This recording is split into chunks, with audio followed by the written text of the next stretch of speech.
Welcome back to the Charitable Gifting of Real Estate. I am the host, Cami Baker, and we are speaking with a fellow real estate professional who has actually become one of the less than 1% of people who currently know about the charitable gifting of real estate. However, the secret is going to be getting out as now that I have learned about it. It is my mission in life to have $1 billion in real estate donated to nonprofits worldwide by 2025.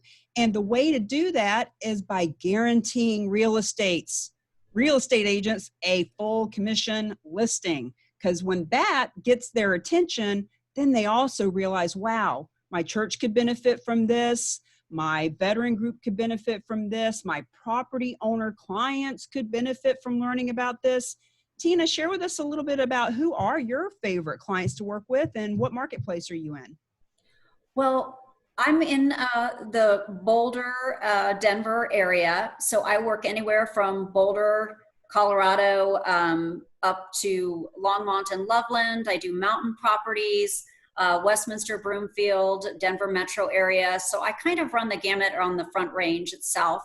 And I work with all different types of clients, both first-time home buyers to corporate CEOs that have done multiple real estate transactions. And I have been working with the Realty Gift Fund, which is the nonprofit organization that handles these these charitable donations.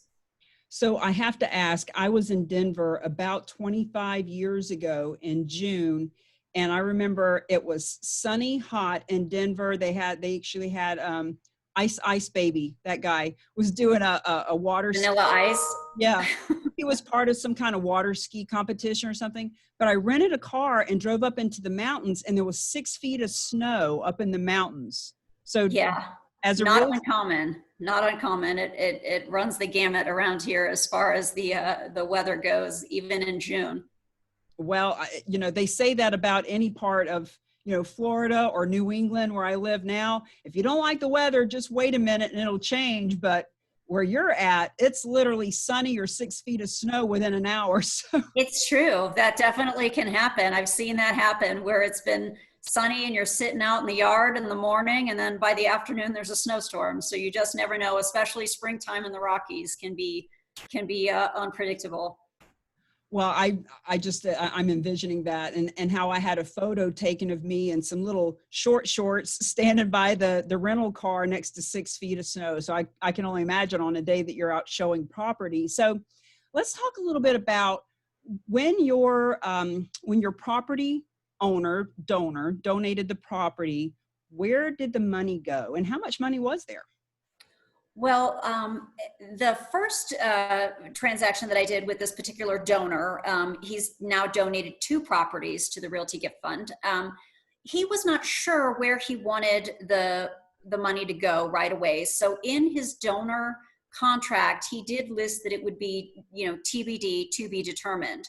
So what ended up happening with the first transaction that we closed in October was that money was donated to the Fidelity Charitable, which is a donor advisory fund sponsor, and it's the largest public charity in America. So basically, the Realty Gift Fund just wired $360,000 from that, the proceeds from that sale to Fidelity Charitable. And the donor is going to be able to decide where they want that money distributed. So as long as it's a bona fide nonprofit organization, he can determine, recommend where he wants that money to go. So I want people to really hear that. Think about 360,000. How many cookies would you need to sell at a bake sale?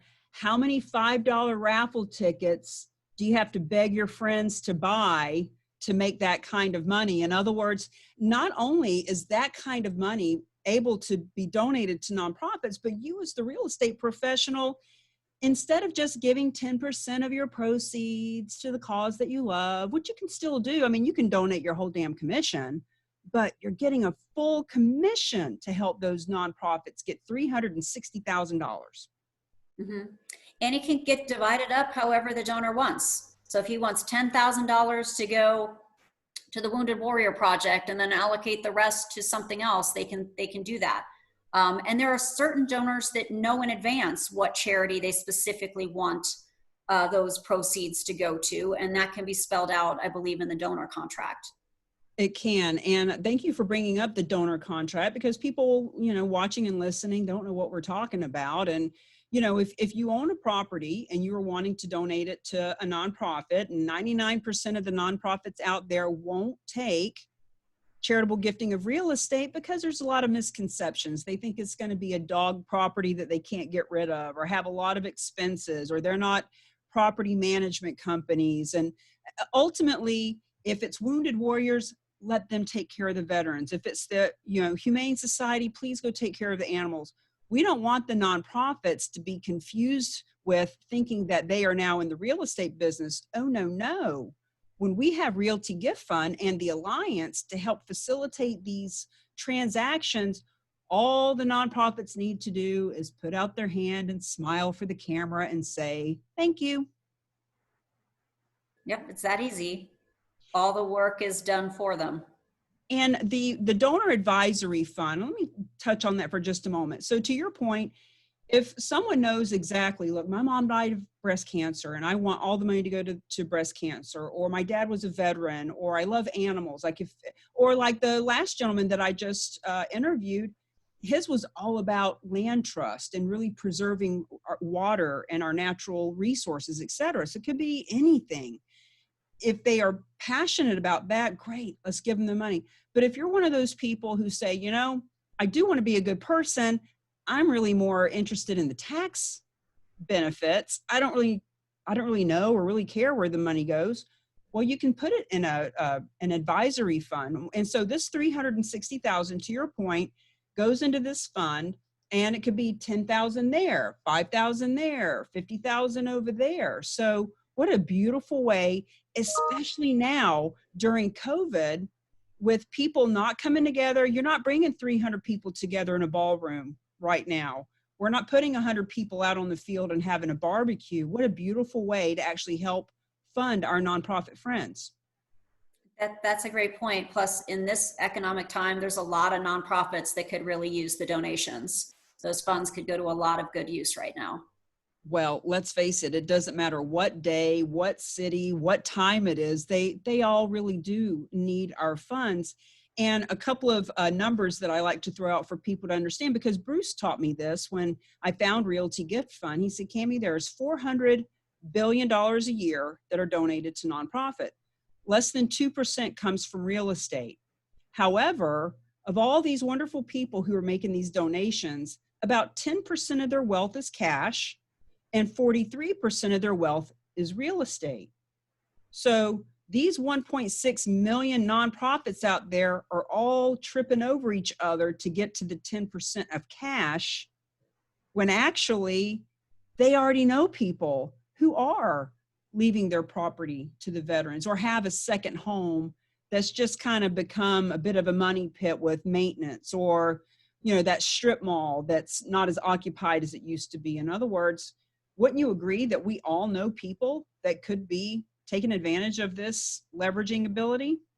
Definitely. And I think the more educated people are about this as an option, the more that you can talk to people and find out, like you said, oh, they have a property that's just sitting there, or an investment property that they don't want anymore that could be utilized this way that they never even considered as an option. I'm curious, for you, what's a nonprofit that you'd really like to see benefit? I would like to support children's charities, St. Jude's, or also, like you had mentioned, the Humane Society. I'm a big animal lover. I also grew up in Florida on the ocean, so charities that, support saving the oceans or the environment, as you had mentioned before. So there's plenty of different organizations that I'd like to see the money go to personally, but it's again, it's not my choice, and I'm just happy to see it go, to whatever nonprofit the donor wants to see benefit from it. Well, the beauty of the Alliance and the vision and strategy from someone like myself, who has worked with so many nonprofits in so many realtors in many different capacities is you could actually send this interview to those nonprofits that you'd like to support and let them know that because you are an expert at the charitable gifting of real estate, that if their donors want to donate property, you could help them facilitate it and they could make hundreds of thousands, millions of dollars to support their cause. Yeah, and there's a lot of realtors that are actively involved in local charities that probably don't even realize that this is another way that they could be supporting the charity by suggesting that they make their members or their donors aware of this, or talking to your own clients about this as a possibility. It's a much bigger way to help the charity than doing the smaller drives or the banquets or whatever you had mentioned. That's why I went, oh, you can do what? With who? And the how? And it helps who? Because in the last couple of years, I have been to countless board meetings and event planning, and how much are we going to sell the raffle tickets for, and how much is the venue, and planning the car show just to have it rain and get canceled. Or another organization that I work with called Positively for Pink that helps breast cancer people, and their event got canceled because of COVID. And, oh, you can't do it that weekend because there's 4 other events going on in town, like all of that. So many people sit on the boards, well-meaning, wonderful, giving, heart-centered, want to help.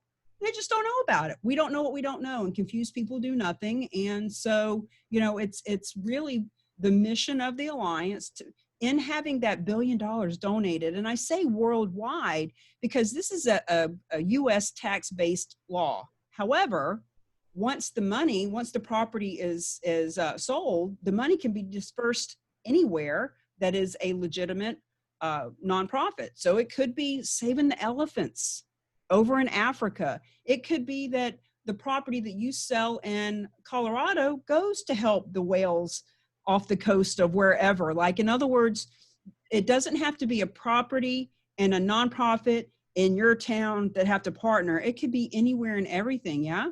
Yeah, definitely. As long as it's a bona fide nonprofit charity. And I do believe it can't be a charity that, say, the donor's family member is involved with or something like that. But, a bona fide nonprofit could be anywhere in the world. Well, it's been my honor to have you on the show, Tina Ford. CamiBaker.com here, the host of the Alliance for Charitable Real Estate. The full name is the International Alliance for Charitable Gifting of Real Estate.